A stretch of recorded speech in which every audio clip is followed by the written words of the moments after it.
The so-called P5+1 nations are reaching an historic agreement with Iran about its nuclear program. And in terms of world peace and security, this is a game changer. Despite years of propaganda from Israel and America, Iran has proved that peaceful diplomacy and negotiations are by far the best way of reaching an agreement. Indeed, some say it would be reasonable to expect politicians in Washington and in Tel Aviv to now apologise for provocations that could have led to war in the past.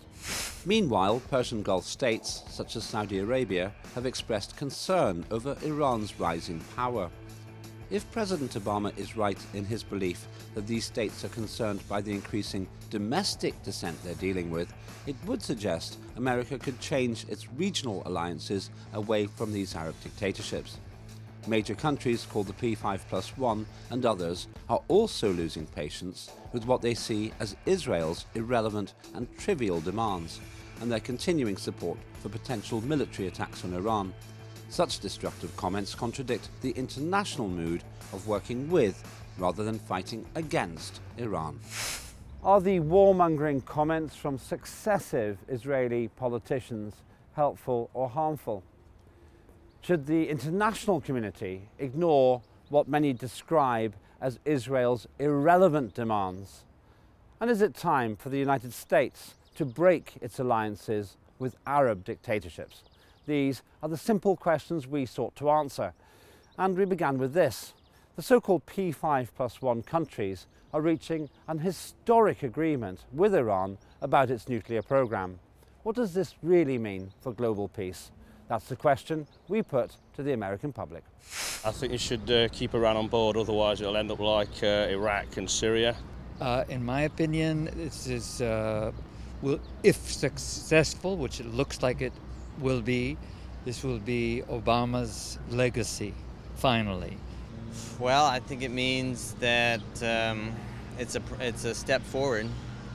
You know, it's a step in a direction, and I'm excited to see where it goes.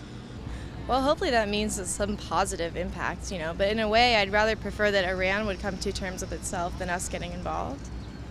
It's so complicated, right? I mean, it's to say that, like, who could dictate whether or not who can have nuclear arms, who can't, and also who are the ones that really can, what are they trying to gain from it? You know, what does Iran plan to do with it? Is it any different than what, you know, India or Pakistan or the United States or London, anyone else might want to do with it? So, and these things are out, they're here, atomic weapons exist, and we can't not pretend, you know, everyone's gonna get their hands on them. So, to police it is one thing, but to like restrict, that's gonna be hard because it's kind of like castrating. Well, actually, I think it's a good sign. It's historic that we've been able to even get that far. Ultimately, I think that it's a good step towards peace, but at the end of the day, it's not, I mean, sanctions and sanctions and sanctions against a country, we're just going to harbor more resentment in the future. So ultimately, I'm not sure if it's the best step, and I don't know if it's completely groundbreaking, but it seems for the time being it is a good step towards peace. What does this groundbreaking progress between Iran and the so-called P5+1 nations really mean for global peace? We asked our experts. The dispute between Iran and other countries over the nuclear program has been going on for several decades now and has been the source of tension in the Middle East. So a diplomatic progress into that dispute that looks like it will result in an agreement of some form is hugely beneficial for global peace. It's a conflict that was on the verge of military aggression at some point.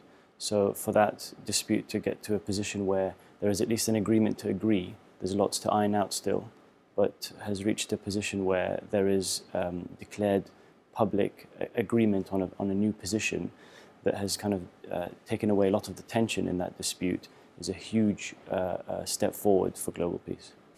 Well, I think it's good news for global peace because it takes away for a time the threat from Israel to start attacking Iran, and hopefully it will undermine their whole ethos of blaming Iran for having nuclear weapons when it hasn't got any, whilst Israel has got at least 200, probably 400, and won't even admit to them, won't even sign up to the Nuclear Non-Proliferation Treaty, which Iran signed in 1968, one of the first countries to sign it. And in any case, as far as Iran is concerned, Ayatollah Khamenei said that nuclear weapons were haram and therefore won't be building any weapons.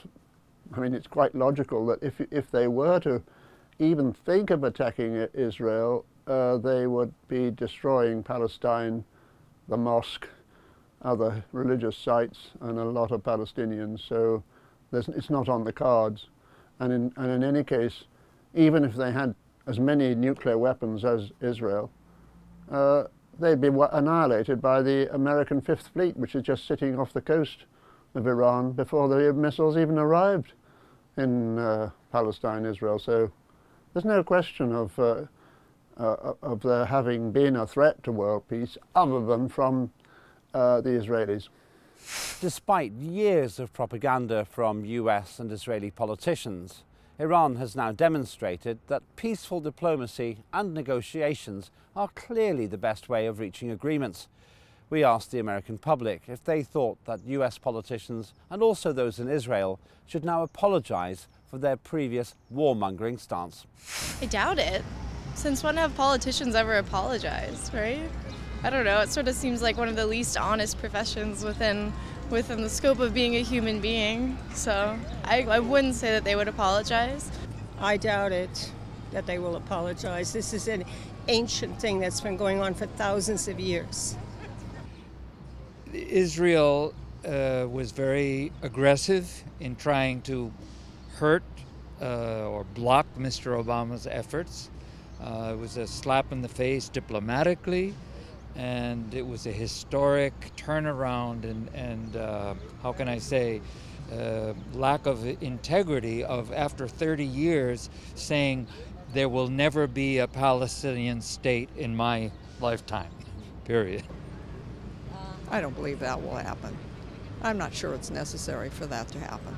It's just I just have to laugh that one off, because I think by asking the question, I think most of us kind of get an idea of what it's, how ridiculous it is. I think they should, and the best thing to do is, stay focused and make sure they don't be false and make false pretenses about things, because people work hard and people deserve the best. We're the best and we don't settle for less, and the less never could be the best.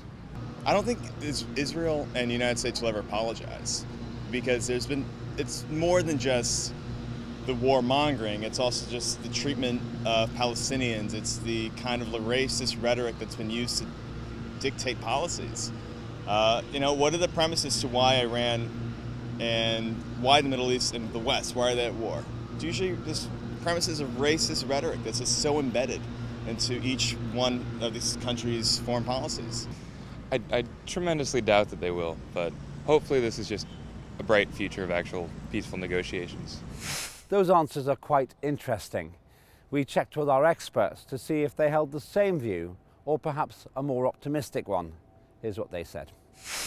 With a deeper analysis into the dispute that's gone on over the nuclear program, I think we'll find that a lot of the negative language that comes out of the US is less from official channels and is more from lobby groups and far-right groups. Official channels have generally had a very moderate approach to this and have had to respond to the tensions that are generated by this dispute. Having said that, we know from business and other political situations like Northern Ireland that addressing grievances is one of the best ways to alleviate some of the tensions in a dispute. And I think if those grievances are addressed in some way, especially in politics where emotions and public perceptions are very critical to how different parties feel about an issue, would go a long way to bridging the gap and taking the issue forward diplomatically.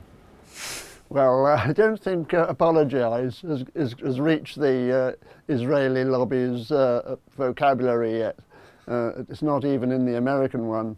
I'm afraid it's a Western characteristic that the West thinks it can go around the world threatening people and bombing people and killing people, and even when it commits crimes against humanity, war crimes and genocide, still doesn't apologise. We've just had some American servicemen put into prison for killing Iraqi people from the Blackwater tribe, as it were. They're not going to apologise. But I think Iran deserves a great deal of credit for its diplomacy in coming forward and giving away as much as it can in terms of sacrificing its efforts, its completely legitimate efforts in developing peaceful nuclear technology for electricity generation and for medical purposes. It's a great shame that they've had to stop that, but that diplomacy has shown how Iran is a culturally superior country, and the people there who are in charge of it are capable of reaching diplomatic solutions, proposing diplomatic solutions, and they'll keep to their word, unlike the people on the other side. Persian Gulf states such as Saudi Arabia have expressed concern about Iran's rising power. President Obama says that's simply because these nations are worried about homegrown dissent. But does that make this a good time for America to break its alliances with these Arab dictatorships? We asked the public. You know, anytime not to be part of the dictatorship, especially with the United States claiming to be the leader of, world peace, or, trying to be the champion of peace and this and that, it's like, how do you do that? And then at the same time, your friend is over there being a dictator. It doesn't make sense, and yeah. No. I think the United States needs to have as many allies. Everybody should be friends. Everybody should have allies. I'd say yes, but oil dependency and just all petroleum dependency is going to prevent us from doing so, although it would be in our best interest. Well, yeah, but they've got all the oil and the money, haven't they? They're not going to do that, are they? Let's be right, I can't say I know enough about the alliance with the Arab dictatorships to give an opinion on that. But if it was up to me, I would probably have them break it, just because I think that people need to solve their own problems, and getting the U.S. involved in everybody's problems isn't necessarily the best way to deal with the solution. I truly agree, and this world is like the best we have, and it's all we have. So why mess it up? With the increasing difference in attitudes between Persian Gulf states and Iran compared to the United States and Iran, are those old alliances still sustainable, or is it time for America to move on? That's the question we put to our experts. In principle, it would be great to have a position where the global power does not have to ally itself with governments like we have some of the dictatorships in the Middle East, but the reality and practicalities on the ground is these governments exist all over the world, and unless we're going to have an isolationist policy with everybody, we have to have some sort of dialogue and discourse. Having said that, a diplomatic resolution with the Iran nuclear issue will relieve a lot of the tensions in the Middle East and create a new ground and a new precedent for how relations could change and evolve in the Middle East. Well, yes, it would be. But of course it's America that's caused the dissidents to rise up. Some of the Sunnis are ones who've been thrown out of Iraq by Mr. Bremer in 2003 when the US-Israeli alliance attacked and occupied the country. And I think 2 million or so Sunnis were obliged to leave. Their jobs were cancelled in nearly every field, from education to government. And they are obviously wanting to come back and either regain their country or at least regain some of their status in that part of the region, which after all is theirs. It's not America's, so they should now depart and leave the people there to manage their own affairs, which they were quite capable of doing until 2003, or more properly 1991. President Obama says Tel Aviv's insistence that Iran recognises Israel cannot be a condition of this nuclear agreement. Is it time for major countries to ignore what many describe as Israel's trivial and irrelevant demands? The public said this. I think the autonomy and sovereignty is a very, very important thing for any nation, so I don't think that they should ignore those demands. Yeah, but America can't, because there's so many Jews living in America, isn't there? They're not going to do that, are they? Plus, they're one of our only friends in that area of the world, aren't they? So we've got to keep them on side without pandering too much to them.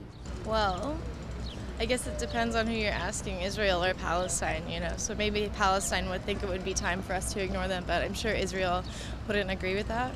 We're not going to come to an agreement unless we listen and take into consideration the different parties' perspectives. They're quite widely different.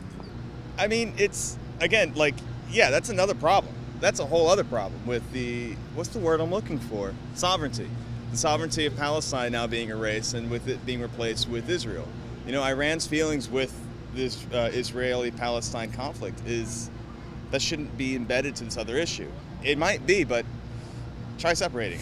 Given the American president's recognition that Israel cannot be allowed to set such conditions over the nuclear agreement, we asked our experts, is it time to sideline Tel Aviv? Israel has a policy of deterrence through aggression, and it's something that is propagated through its Palestinian conflict and its conflict with Lebanon. Lots of countries around the world, particularly in Europe, but also the US under the Obama administration, have had lots of frustrations with the current government in Israel. And the fact that this government has now, or parts of this government, particularly with Netanyahu, have been re-elected, it's created kind of a track record of a lack of credibility with Israel in the international arena, with the statements it comes out with and the overly aggressive approach that it takes. And I think the fact that Netanyahu has now come in power again actually gives more leverage to, in particular, European countries that have many frustrations with the way Israel does things, to be able to be more critical without the backlash that it usually receives from pressure groups and those who align its interests with Israel. Yes, I think it is. It's been time ever since Israel was created, really, because it was created on the basis of a lie, in the sense that not everybody agreed on all sides, and at the UN Commission in 1947.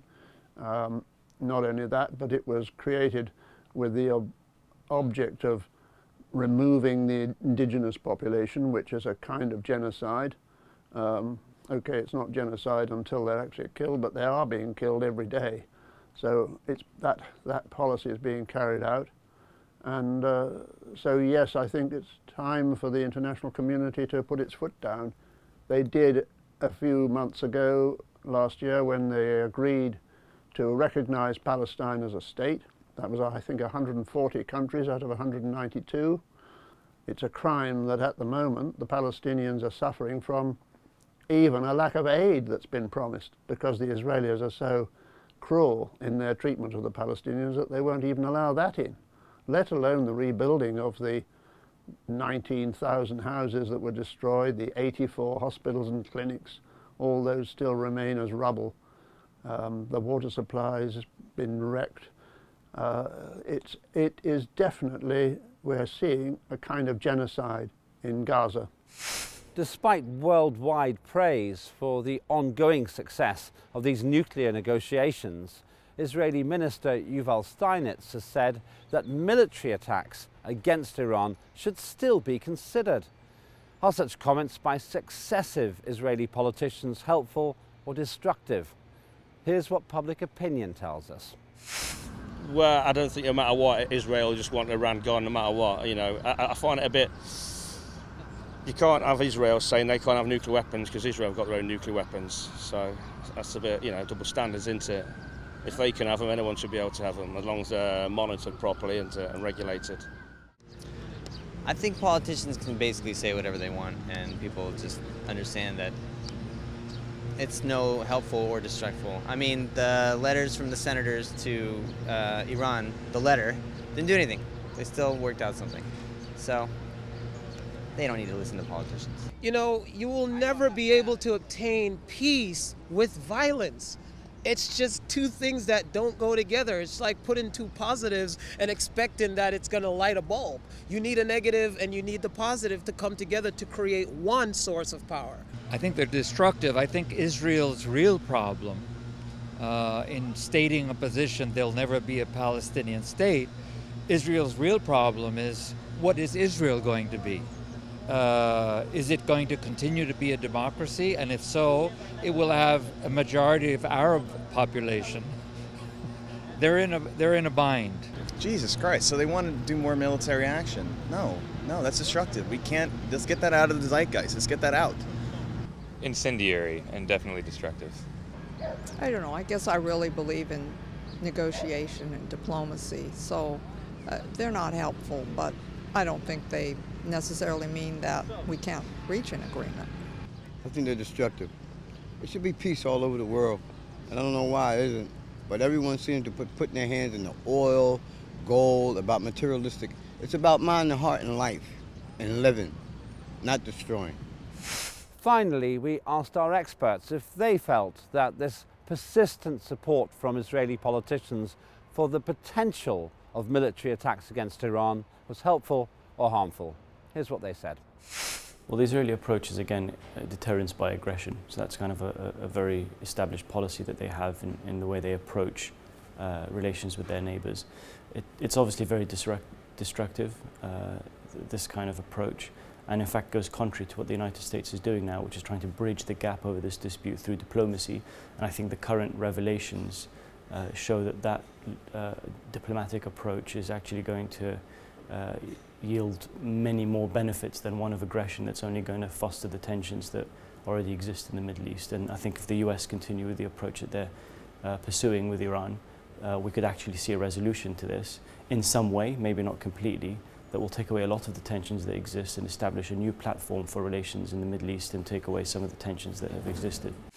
Well, I think they're unhelpful both to the Israelis and to the worldwide community, because they show that Israel is a kind of country that isn't happy with any kind of agreement. Even when they get what they've asked for, they still consider military action against people who've got no threat to them whatsoever, no ill feeling even. All they want to see, in Iran particularly and other countries that are helping the Palestinians around about, is justice for the Palestinians. That means taking the Israeli High Command to court. Okay, if they don't like that, they might think a military option will get them out of that. Like any bunch of thieves who are just about to be taken to prison, they're going to pull out all the stops to kill the police and to stop being arrested. That's the way they're behaving. So it doesn't do Israel's reputation any good to be seen to be behaving in that way. And of course it doesn't do anybody any good if they carry out that kind of threat. And thirdly, the only way to stop it probably is for some kind of military threat to Israel itself from its own supporter. In other words, it would be a matter of Obama having the strength of character to say, if you dare to launch any weaponry against anybody in the region now, you might feel the force of the American military activity. And I think it's about time that happened, really. The so-called P5+1 nations are well on the way to achieving a historic agreement with Iran about its nuclear program, and that means a great deal for world peace and security. However, regimes such as Israel and Saudi Arabia sound as if they prefer war and instability. By contrast, American President Obama has made clear Tel Aviv's insistence that Iran recognizes Israel cannot be a condition in this nuclear agreement. Until Israel recognizes this fact, it seems likely that increasingly it simply writes itself out of the international script.